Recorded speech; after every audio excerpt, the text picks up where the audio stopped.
Okay, as soon as it hits record, then we go live. We are live. Two Joe's podcast from the beautiful Salt Lake Valley. Slightly rainy day, but it's beautiful. We got Main Joe at the controls. Thank you again. Thank you again, Main Joe. Yeah, first Sunday morning-ish podcast. I hope everyone out there had their brunch.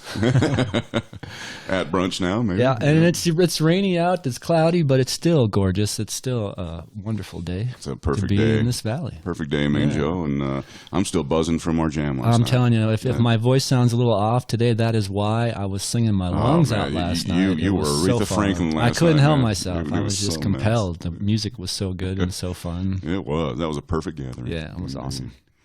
Well, I don't want to skip around this too much. Yeah, let's not delay. We've got a very special guest here today. I reached out to this lady on social media. I've never met her before. Today's the first day we've ever met her. Yes. And we are deeply honored to welcome to the Two Joes podcast, Christine Stenquist. Christine, welcome. Thank you, gentlemen. Thank you for having me, and thank you for reaching out and being so patient and getting back to you. I appreciate that. Indeed, our pleasure. So, Christine, the reason I reached out to you is that you hold dear to yourself something I hold dear, and that is medical cannabis, if I may put it that way. I don't like to use the word marijuana. That has kind of a connotation. Yes, absolutely. Yeah. You know, and I see your posts, and I can see how much work you're up there doing as a patient advocate for these things, and I have personal reasons for supporting your efforts, and we'll get into those later. May I start with you on that? Do you have personal reasons for being such an advocate for medical cannabis? I do. I have a personal story. In 1996, I was diagnosed with a brain tumor. I had been dealing with chronic migraines for quite a while, and I had to go through, a tumor was discovered. I had to go through surgery, and during that surgery, they hit a blood vessel, and I hemorrhaged and I slipped into a coma. A few days later from that, I woke. I had stroked during that time, and so I had to learn how to speak again and how to walk because I had some left-sided weakness. I was 24 at the time. And I couldn't go back to work. I was struggling with recovering from what I had gone through. I still had 60% of my tumor left, so I still had some complications that I was contending with. So I had to apply for... May I ask, was it glioblastoma or astrocytoma? No, I have an acoustic neuroma. Okay. It's a benign tumor, so it's slow growing. It's where it was located, why they wanted to remove it instead of just wait and watch kind of thing. It was close to my brainstem, and so they were concerned about its growth and what would happen from there. So that was the reason why they wanted to go in. Mm-hmm. And this was 96? 96. 96. Yep, so a little bit ago. Just a little while ago. Well, to me, 1990 still feels like only 10 years ago. So recovery was really long and lengthy. I spent about 16 years bedridden, housebound, dealing with chronic pain, suffering from that, trying to raise children from my couch. You know, it was just a real struggle.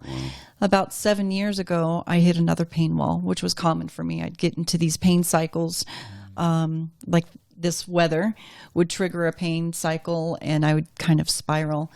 I'd have to use pain medication, and you just slowly increase, and it increases, and you hit a point where you're at the ceiling, and the doc says, you know, it's time to sort of wing down a little bit so you have a little more wiggle room.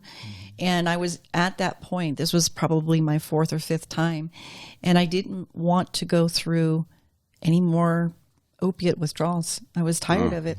There's my next question then. Did they have you on all kinds of cocktails, everything? Absolutely. At this point in time, I was on a fentanyl patch. I was using Percocet as breakthrough pain, and then my emergency pain management was Dilaudid shots. I was sort of, you know, my doctor was telling me this medicine is not controlling your pain. I suffer from a condition, acute, second condition to my tumor called trigeminal neuralgia. So it's a pain nerve condition in the face. So I have a V1, V2, and V3 nerve branches. So that goes over your eyebrow, on the cheekbone, and on the jawline. And those nerves into the face shoot fiery, hot signals. So I have sensations of burning, like an ice cream headache that never goes away in the face. Boy, wow. Right now? Yes. I mean, yes, always, all the time. Wow. And I have migraines that can be triggered from these attacks. So my pain control is really hard to manage. And so pain physicians and migraine physicians struggled trying to find the right cocktails that were beneficial. So it's not just opioids that I was on. You know, you deal with chronic pain, you're on an antidepressant too. Yeah. You're on something for sleep. You're And then on something sleeping, for and nausea. then- You're on yeah. something for. So it is a cocktail. It's very appropriate terminology. It is a cocktail of pharmaceuticals that just kept me lethargic and unattentive of life. I mean, I couldn't do much more outside of my house. The thought of going grocery shopping was overwhelming. It was just such a task. And really, for me, I had such a balance issue. I suffer from vertigo that, you know, I spent a lot of time with a cane or riding in that buggy in the cart. And being so young, it bothered my self-esteem seeing people like, why is she in a cart? I had people ask me, do you have MS? And, you know, you start to become a recluse. You kind of go inward. So, you know, 7 years ago, I was just in a miserable sort of state of mind, and life was not really, you know, worth living. And I told my doc, I just don't want to go and deal with that again. I want to try medical cannabis. I at the time I was in this pain cycle where I wasn't eating. I was bedridden. It had been going on for 6 to 8 weeks, and my husband was having to help me to the bathroom. He was feeding me. I wasn't keeping much down at that point in time, and he told me not to do anything illegal. And at the time here in Utah, cannabis is illegal. So this is 2012, and I say, okay. Well, he sends me to another pain clinic, and they start me on a prescription called Marinol. Marinol is a synthesized THC. It's a pill, essentially. It's a pill. It's an FDA-approved drug that came out in the 80s, and they put me on this medication, and I got a little bit of relief at first, but quickly the side effects from the pharmaceutical drugs escalated, and I had to discontinue this product too. Before I did, I started researching online about Marinol because I was wanting to figure out if, well, maybe I need to take it with food. Maybe what I'm doing, you know what I mean? Which is common. I mean, I've been on pharmaceuticals. It's not a But it was the illogical processing thought. of it because it wasn't in Right. its natural state. Well, It of was- course, that's what I come to learn and find out. Or, you know, I go on into these threads on social media and in Reddit and everywhere else, just started getting introduced to new terminology, Yeah. you know, terpenes and cannabinoids and CB1 receptors and CB2. All of this new lexicon of language was just fascinating to me. So I dove in a little further and realized, okay, there's some science behind it, even if it's anecdotal right now with patients. Right. There's some science going on. They Well, it's can't figure anecdotal it out. because they won't study it. It won't be Well, approved, yeah, you know? that's where we're in that catch-22 with policy and politics. But this led me to wanting and deciding I wanted to try cannabis, but I had to make a phone call. And I gave my father a call and told him, you know, where I was, that I wanted to discontinue this. I was excited about the new therapy. So I was telling him that it's failing too. And I want to try cannabis. And his input on this, just, you know, he's my dad, but he's also a narcotics officer. Oh, wow. It was a little bit important. It was just, you know, not sure how he was going to react to this. You know, I mean, he has retired, of course, but there's an ideology, a philosophy that you would assume is there. But you had these migraines growing up. He's seen this. yeah. He's Oh, seen what yeah. you He have to sees go his through. daughter suffering, Yeah. and I would think he Yeah. would reach out to anything that might help. He, without even skipping a beat, he says, Chrissy, you should try it. Nice, Absolutely. nice. Very Absolutely. If it can offer relief, then you should try it. So nobody brought this to you then? You started researching this on your own? Correct. Okay. Yeah. I did, though, have to turn to a lot of people for help on questions. Namely, I had to turn to first my 19-year-old daughter at the time and said, honey, do any of your friends smoke weed? Because mom wants to try. I need to try to see if it helped mitigate my symptoms. And that was a strange conversation to start having with your child who you said, don't use drugs, don't do this. Be good, be good. Yeah. But in the same breath, my kids will tell you that when I did say that, I'd say, if you're going to do anything, I'd rather you do cannabis than alcohol. Yeah. That's always been my feeling about it. So I think deep down inside, I recognized that there was some sort of difference. You'd never tried it yet. Right. Well, I had tried in a sort of recreational setting when I was much younger, but not in a medicinal. I mean, you're at a jam session and something passes by you. Right. That's happened a few times. So I don't want people to think that but in a medicinal setting, like this is a migraine I'm suffering from. I'm using this now in a sense to alleviate my pain. I hadn't used it like that. To that point. If I might ask, so the Marinol gave some relief to some degree. What have you found is the best relief you found? How do you smoke? Do you use edibles? Do you for me drops? Personally, and your audience should know, every patient is different when it comes to cannabis. Administration is very unique to a person, as well as variety types, cultivars. Cultivars meaning strands of cannabis is what the there are many. Indica, old sativa, terminology is. Right. So there's a lot of different things that each patient is different. So, but for me, I use a heavier indica strain. I tend to use higher THC. That helps with my nausea and my pain. I do not use sativas. That seems to irritate my nerves in my face for whatever reason. Okay. Yeah. But that's good information to share with other patients where, we don't know why exactly. There's not enough science to figure out what in my physiology is reacting to sativa. That on top of it, I have found edibles aren't very effective for me. They're not. I can take very, very high doses. And when I say high doses, I'm talking 500 milligrams. That's a lot. Edibles. That's a medicinal dosing. That's not a recreational dosings that you see, or adult use doses are 5 to 10 milligrams you see in Colorado, like candy bars or truffles or anything like that. But on the medicinal side of those dispensaries, that's what you would see for a cancer patient or MS patient. Those are the types of medication they're going after. They weren't very effective for me. I have found vaporizing dry flower. Just dry flower, not even those oil vapes. Those are great, those oil cartridge vapes that everybody's kind of freaked out about right now, and I'd love to touch on that lightly. But those oil vape cartridges are fine, but it's really just as close to the plant as possible for me.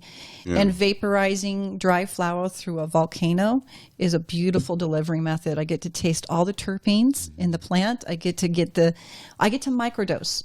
Inhalation is a great microdosing method because you stop when you feel your symptoms or you know when to take your foot off the gas.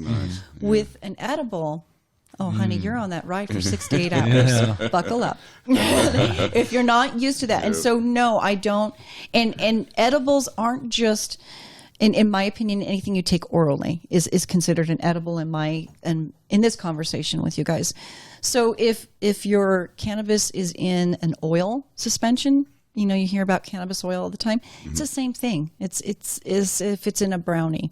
The flour and sugar that's added for cookies and brownies is a more pleasant delivery system, especially for our geriatric patients, our pediatric patients. It's easy to dose a 5 milligram gummy bear for a pediatric epileptic patient. Okay, but vaping, you can take a puff, maybe 2, maybe 3, and then you stop when you're done. And and you can gauge how long that euphoria, the high, will last you. Some people don't need a euphoric encounter every time. They just need the symptom relieved. So did this essentially give you your life back? It absolutely did. And that's, so I got my first bag. Let me tell you about it. I got my first bag. On the street, was it eagerly in the Wendy's parking lot as somebody rolled up and gave us this plant material in a baggie.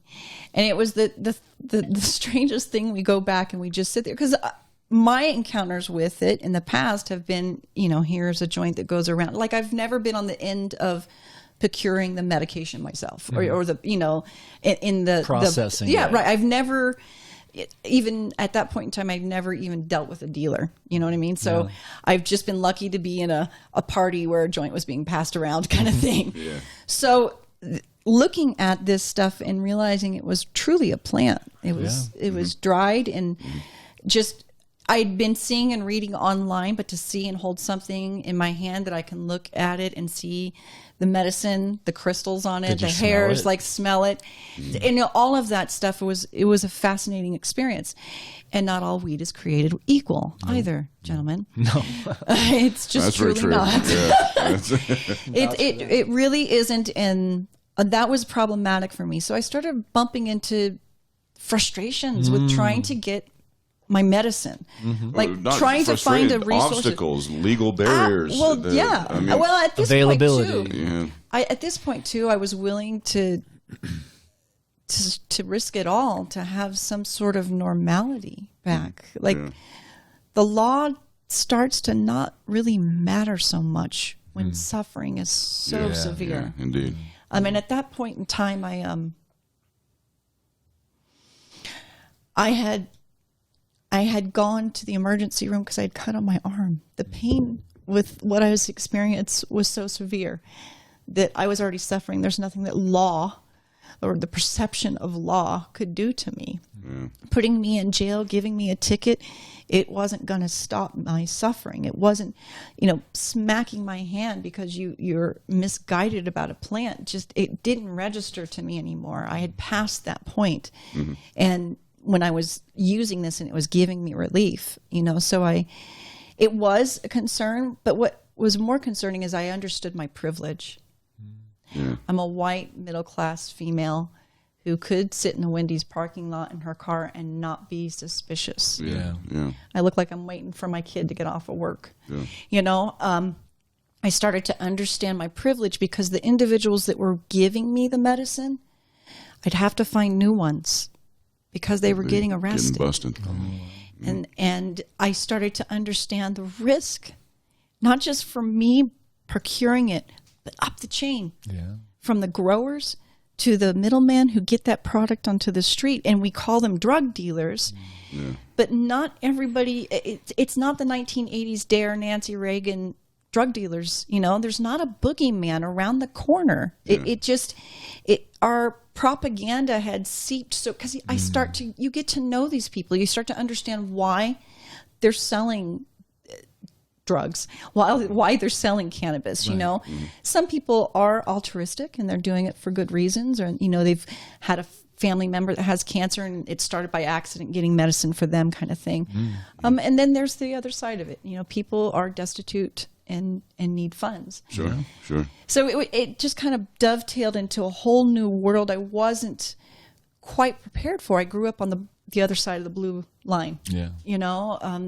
Within the cop family, it's just a different sort of isolation. You just don't see the world quite in its entirety. And this experience was starting to open my eyes to all of it. Well, that well explains your passion. That was an excellent insight. Thank you for that. And I think that answered my next question. Now I understand why you're such a patient advocate.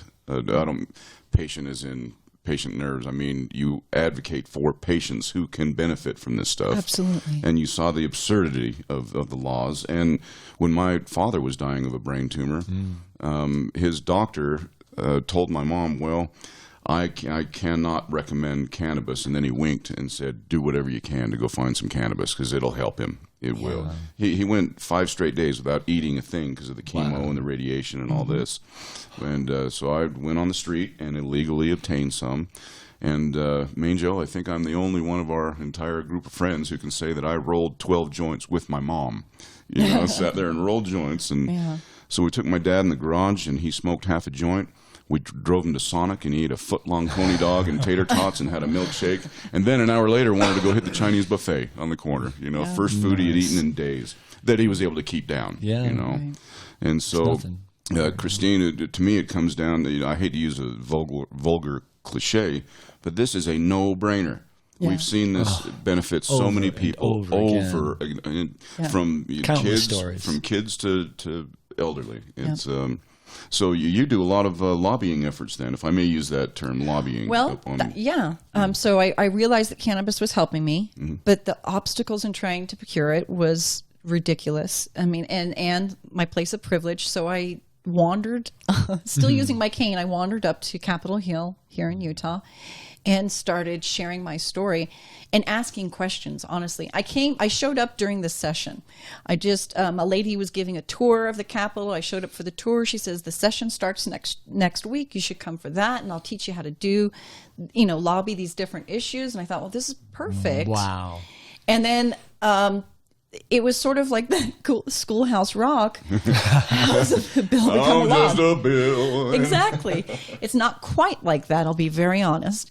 But learning the process, because I honestly... From the ground up. Seriously. I'd been, like a lot of people, politically apathetic. I was so involved in my own life that all I could see was the trees, like, let alone... There's a forest? Are you freaking kidding me? I can't even think about...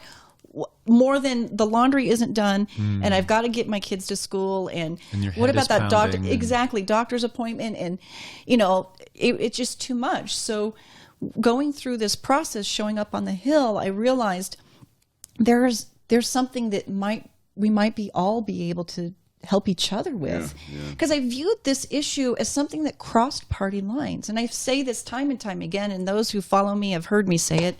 Cancer doesn't care what party you're affiliated with. Yeah. Suffering happens to us all. It's just part of our condition as being human beings.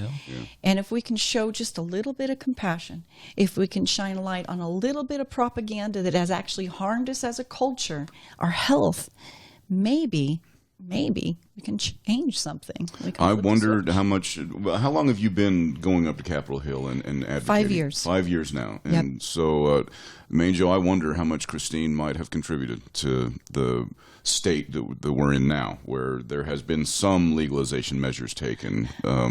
We've had a little major, we've had quite a significant influence there. We started our efforts, I showed up on the Hill in 2013 learning the process, started working with a senator by 2015 and 16. And we've been kind of permanent staples regarding this issue. I've pulled in a lot of fantastic individuals that sit on my board. Some people who were on my board are now out in the community doing wonderful things, trying to help push this movement a little further. Yeah. And I would assume one of the main barriers you've faced is that the opposing side thinks that, well, we just want to make it free for everybody and put it at 7-Eleven and colorful packages and make it appeal to kids and get everybody stoned out there. And, that's what the opposition thinks. And that it's unfortunate because the early years of cannabis in our country, we had California was the first one in 1996 to have for medical. That's right. Yeah. And they had a bill that was one page, so they had a lot of learning that they've gone through. And so everybody likes to criticize California, but I think we should look at it as one of the very first tests.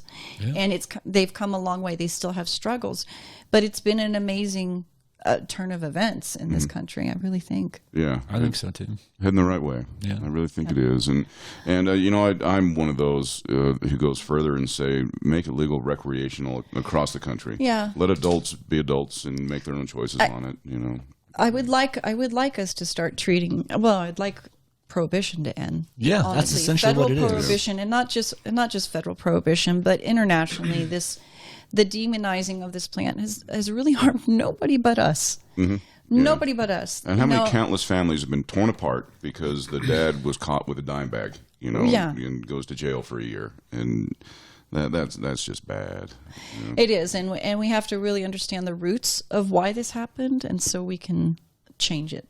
Are we getting back to William Randolph Hearst back in the day? Yeah, a little bit. I mean, this was a racially motivated situation.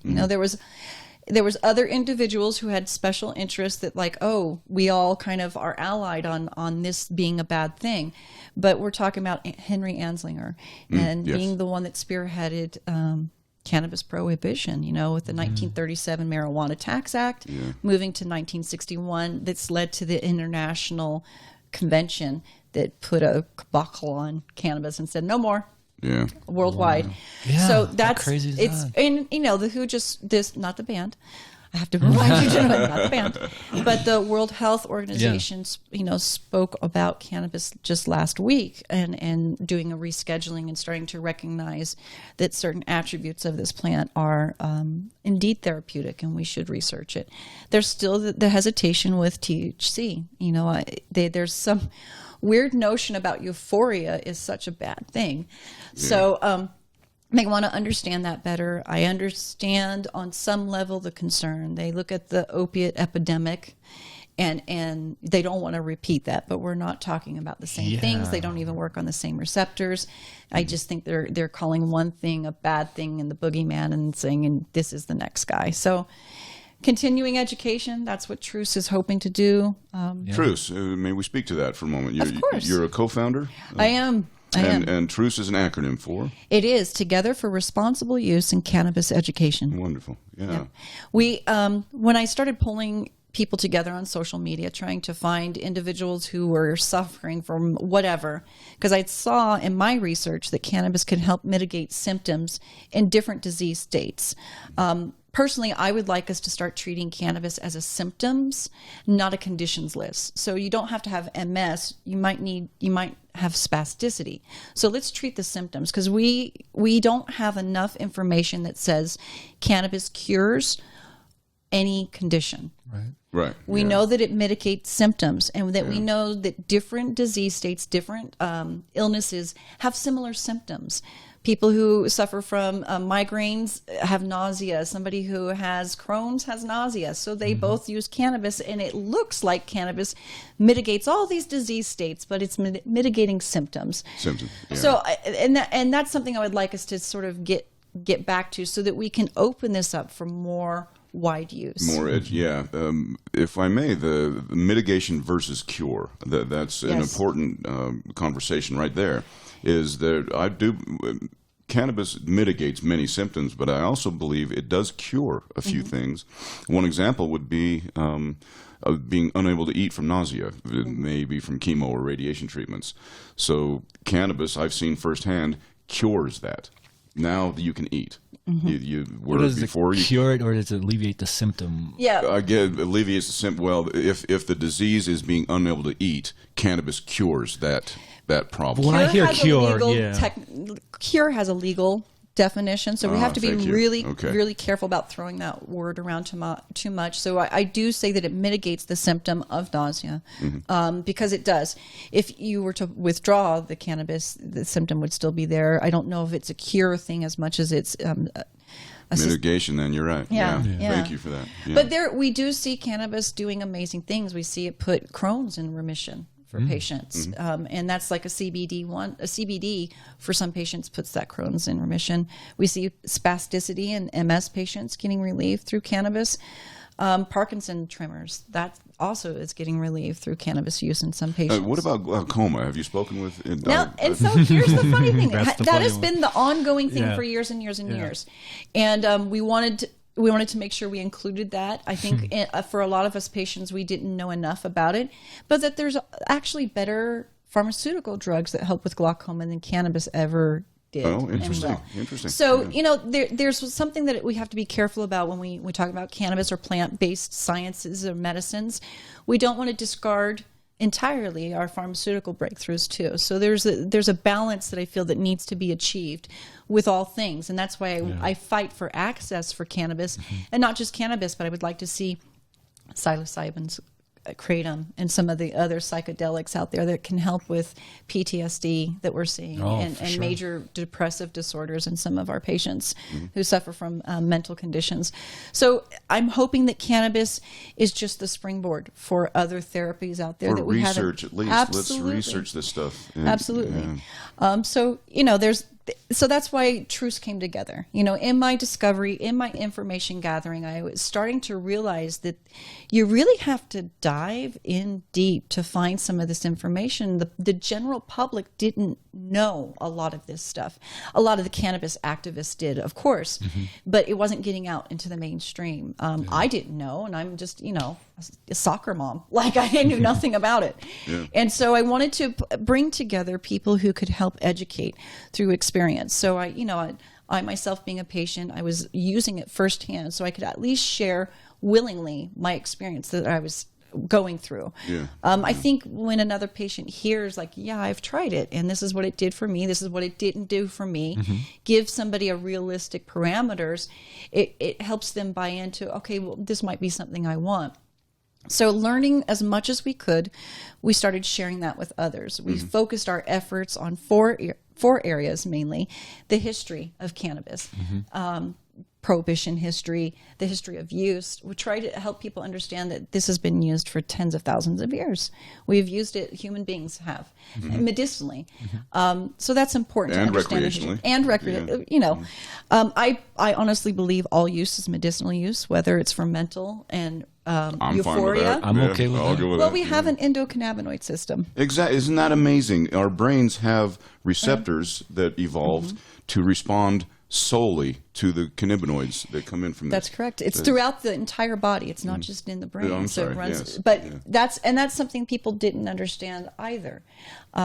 Again, prohibition has really delayed a lot of science. It's really been frustrating to see. But there have been mavericks who have pushed forward and have done it anyways throughout the years, and they're sort of starting to surface as our heroes and champions. So, the cannabis education, I told you, history is important. And of course, following history, you have to understand the policies that started to come into play. In our pharmacopoeia, we had cannabis in the 1800s.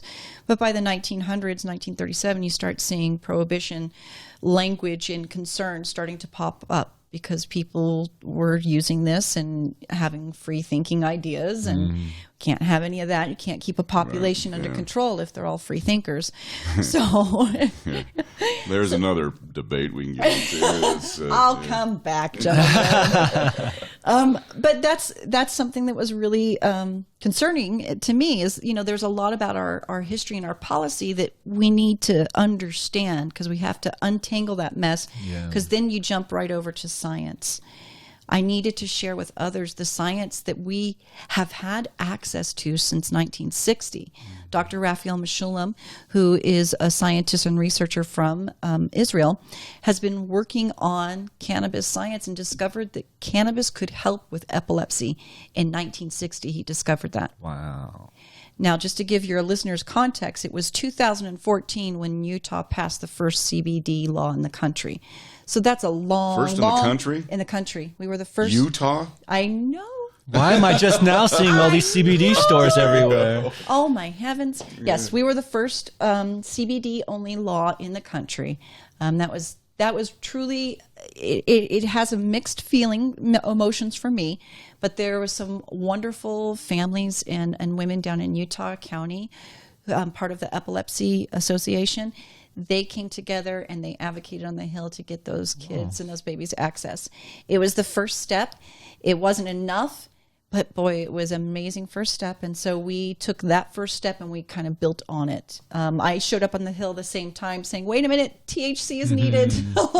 We need all the cannabinoids, but nobody knew much about the science and that kind of thing at the time. So I had to make sure that was incorporated. And that's why we talk about science. The four again. Let's go through. So we've got history, history, policy, science, and the last one, the most important one for truths, is the patient perspective. All these things boil down to affecting the patient in our community, and every single one of us is a patient.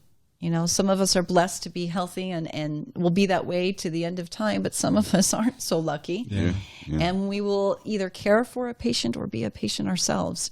So all of these things affected that one individual. And I wanted, years of my suffering taught me the isolation that goes on for a patient. We just don't understand chronic illness and how it affects our community, these individuals. We seem to be unwilling to treat it. Right. And so this is a tool. You know, I'm not going to solve the world's problems by advocating for cannabis in Utah, but I am going to change my backyard just a little bit. And I think we did. I think we raised and elevated awareness about cannabis in this state. Through your efforts, it was on the last ballot here in Utah. It was. It absolutely was. Is there going to be something on this ballot this November? Not regarding cannabis, but there's other initiatives that are popping up. There's a problem with our initiative process here in Utah. It's funny you bring that up. Because I'm working on that too.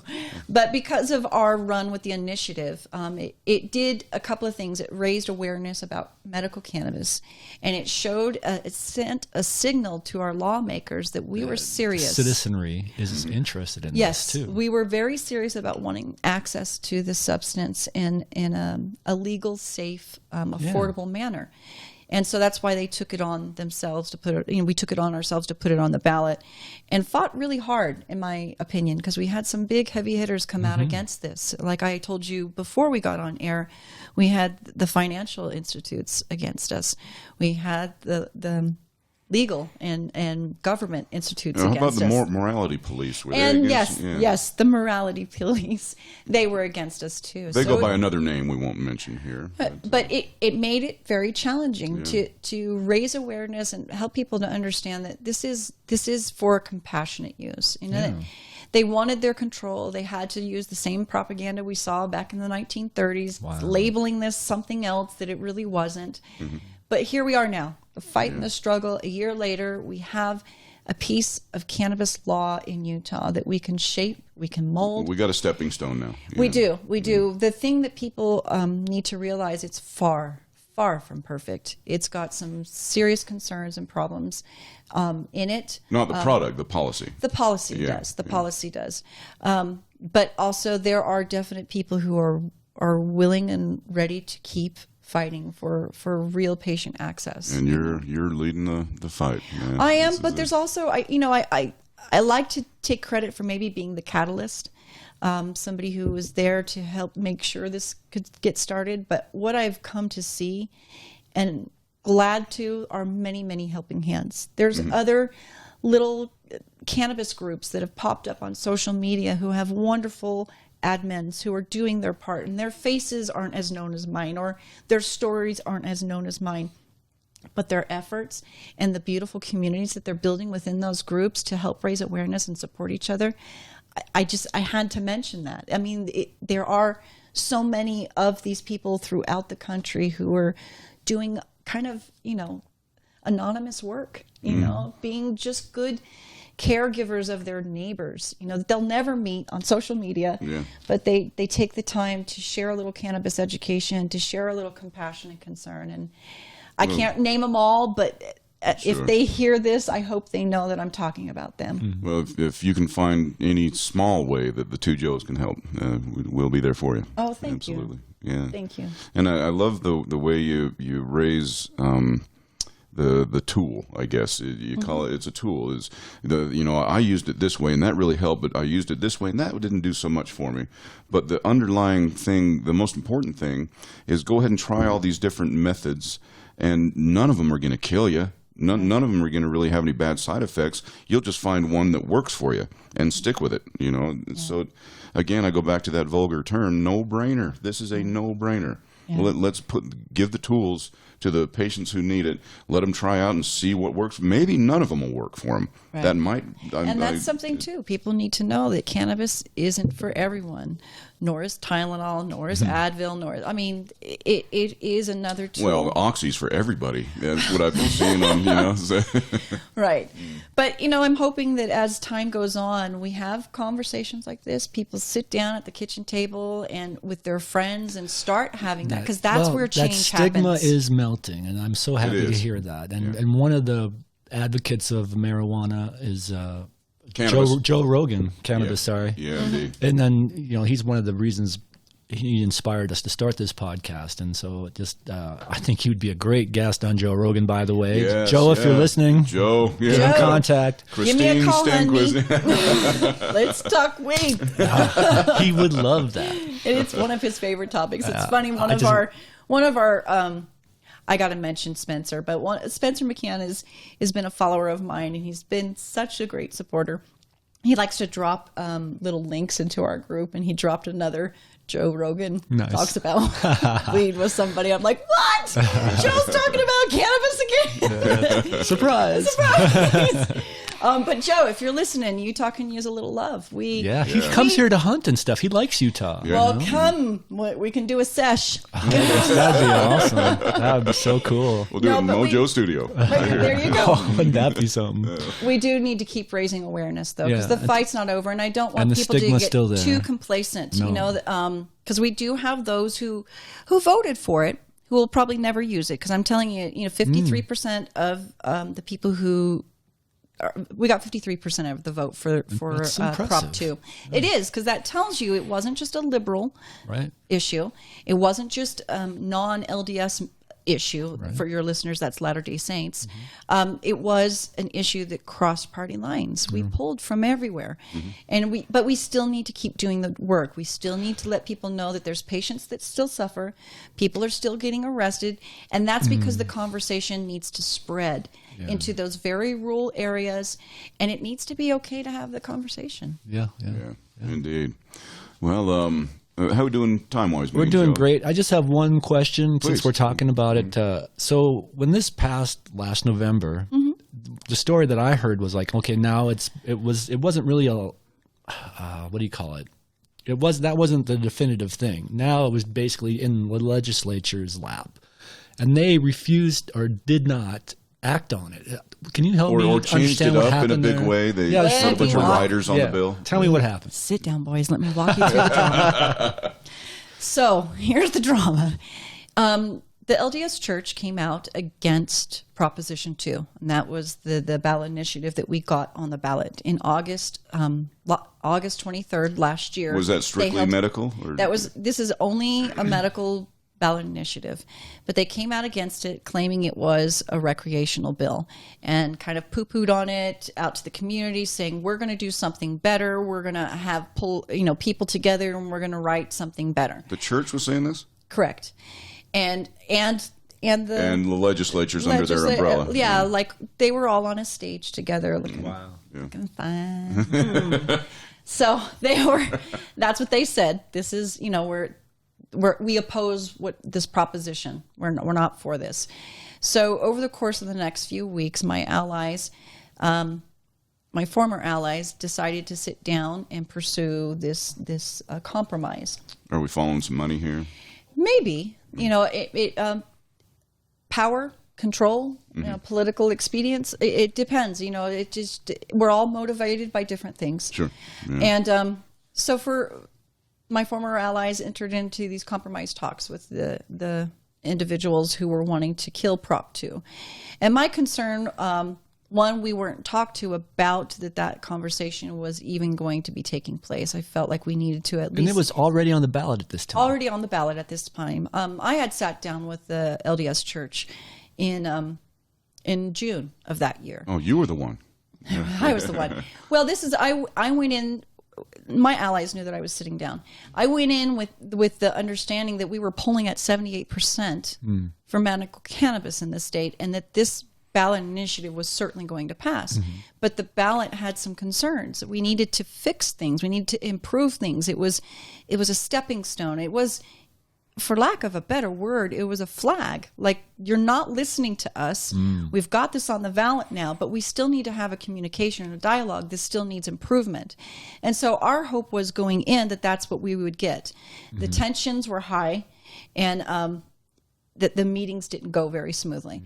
So there was a long quietness of not engagement. They had indicated that there was going to be aggressive campaigning, dropping $5 to $10 million to stop our efforts. Wow. To kill the initiative.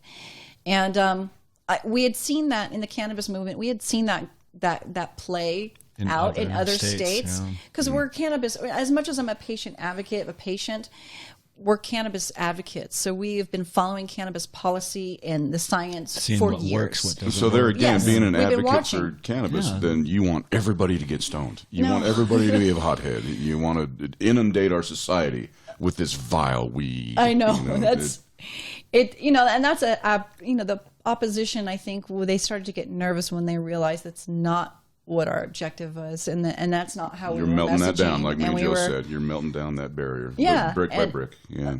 But the compromise talk happened. That's back to your question. So what happened in November? We passed the ballot initiative. Election day came. We passed with 53%. But in October, they had announced before the election that they were going to have a special session, meaning that the legislative body would come together. If it passed. If it passed. They said if it didn't pass or if it passed, they were going to come together. They were making a bill and they're going to put something better in place for us. But in the same breath, the former allies were telling the community to vote for Prop 2, even though they were in compromise talks to basically kill Prop 2. So it led for very confusing messaging, I think, for a lot of individuals.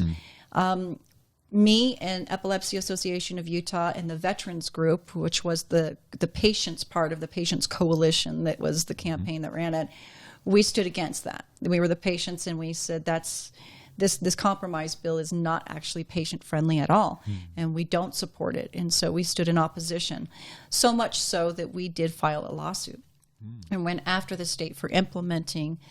They did have a special session in December of last year, and after the bill had become law on December 1st, the first business day, they held a special session and did a replacement bill and got rid of our Prop 2. Wow, they can do it that quick and easy? Well, they can.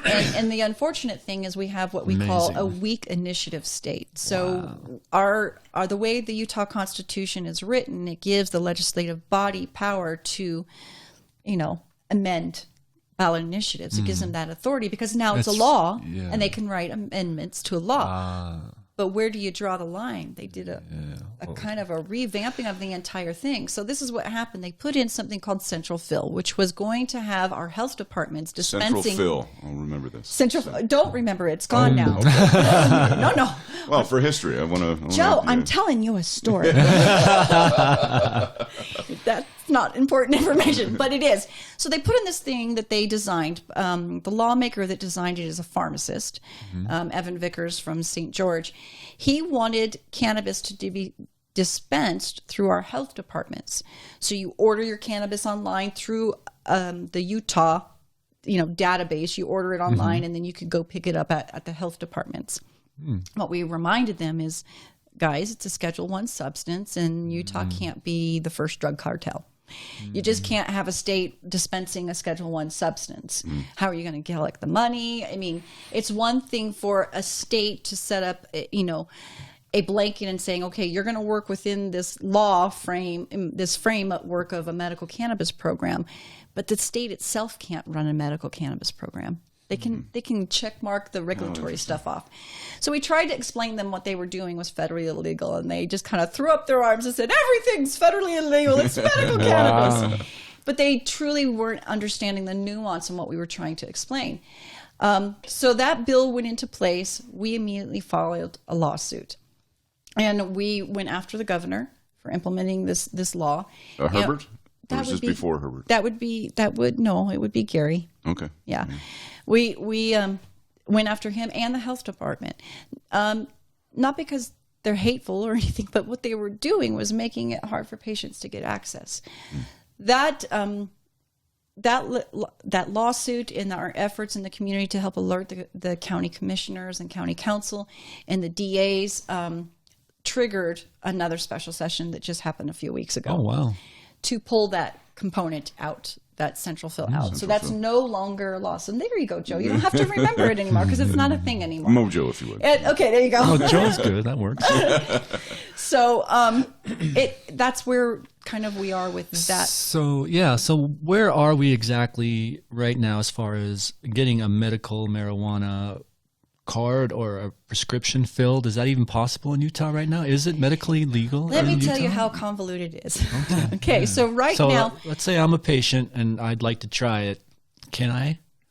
Can I smoke it? Can I vape it? Sort of. Wow. Yes. So let me explain. After all that, sort of. So from December of last year, December of 2018 to March of 2020, we're in what's called the affirmative defense phase. You need to have a letter from your physician stating that you're a patient that's on the conditions list and that he feels medical cannabis is something that might help you. That letter, hopefully, will prevent you from getting, not a ticket. You could still get a ticket, but hopefully prevent you from getting Thrown in fees charged up from the judge. The judge would still have to figure out if that was, something he wanted to acknowledge or not. I say that because we have had families who are getting arrested and getting tickets and going for judges, and judges are not caring. Wow. So that case just happened. So, so the affirmative defense letter is happening right now. In March of 2020, next year, the program is supposed to be up online, meaning that the health department is supposed to be able to be issuing you a medical cannabis card. So now if you have an affirmative defense letter trying to be legal in this phase right now, you have to go back to that physician, tell them you need a medical cannabis card. This is where it gets tricky, and it is very different from other states. Our replacement bill that the legislators put in said that you have to write dosing parameters. Dosing parameters is a prescription. They want to know how much cannabis is going to be used for the duration for what disease. That's what they're wanting on a script. You take this script to a dispensary to get it filled. If the doctor is refusing to write the dosing parameters, because it's illegal for him to do that, so if he decides he doesn't want to do that, he can refuse, and then the pharmacist who sits at one of these dispensaries will write the dosing parameters for you. Here's my concern. We already have a limit in our law on how much a patient can have. You can have up to 4 ounces in a month or 10 grams of THC. So why are we putting this extra added layer on? Not only that, but that information is being stored in a database controlled by the state. Why? Yeah. There are some concerns I have about why and how this program is set up. We don't have any supportive evidence out there that cannabis helps this disease state doing it, this kind of dosing regimens or anything like that. Every patient because is we haven't different. researched it. Exactly. Yeah. So why are we, one, having a limit on dispensaries? We have a limit on grows, and now we're having this other hoop that patients are having to jump through. I would contend, like I always have, that this bill, this piece of law, was born in fear and designed to fail. Yeah. And it's frustrating to me because I want to stay positive, because we do have something on the books now, and that is a positive thing. Huge. All those wonderful advocates that I praise that run all these groups all over Utah, they collected signatures, they fought like hell to get where we're at. Yeah. It is not done. We are so far from done. That was just a baby step. I don't know how to help you or answer that question. Other than sort of. So you can go out of state. What kind of advice would you give someone? You just met someone who suffers from migraines and they want to try it. Move to Denver? Unfortunately, road trip? For me, I have to give the legal, I'm not a legal advisor. I'm not an attorney, so everybody must know that. You're closer to it. But I try to tell people, this is where you're at. We are in the wild, wild west. This is the gray zone. And this is something that has been concerning for me from the get-go when this went out. Because everyone knows it passed, so they're thinking, oh, well, okay. Well, and we're running into a problem where physicians, one, aren't educated on cannabis to begin with, and let alone dosing parameters on an illegal substance. Are you kidding me? Yeah. So you're having doctors telling patients no left and right. Can the Utah government legislator reschedule it? Say, federal government, you're up in the night, I'm going to reschedule this section 1 for a state schedule. On a state schedule. Because I mean it's recreational legal in other states. What have they done? They're just making Great question. Level 1. Great question. The law is the way it is because of the compromise. It is convoluted the way it is because they were trying to accommodate too many of those opposing voices. Yeah. And each layer is to accommodate law enforcement. This is to accommodate the UMA. This is to accommodate the LDS Church. This is accommodate every single layer that gets put on there. That explains it very, very well. I think that's... in my mind, that's one of the reasons why Obamacare failed, is because there's so many layers. You're trying to appease so many different voices. Yeah. Indeed. Yeah. So it's made for a complicated law. It's made it difficult for the allies the former allies that are trying to work with the legislators to get them to understand, because they don't quite understand how the programs work in other states either. It's a frustrating situation. But you know what? I was laughed at when I showed up on the Hill saying, "Oh, honey, that's not going to happen in Utah." That was 5 years ago. That was in fact, one of the legislators who said that to me now sits on my board. Wow. So nice. Things can change, people. Things can change. He can't. You become educated. Ignorance is not bliss. So the next step is education. Keep talking about it. Keep talking about Sharing it. your story. Absolutely. You remind me of a quote from Gandhi, if you remember this. He said, well, this is how it goes down. First, they ignore you. Then they laugh at you. Then they fight you. Then you win. Amen. And that's kind of what's going on here. That's right.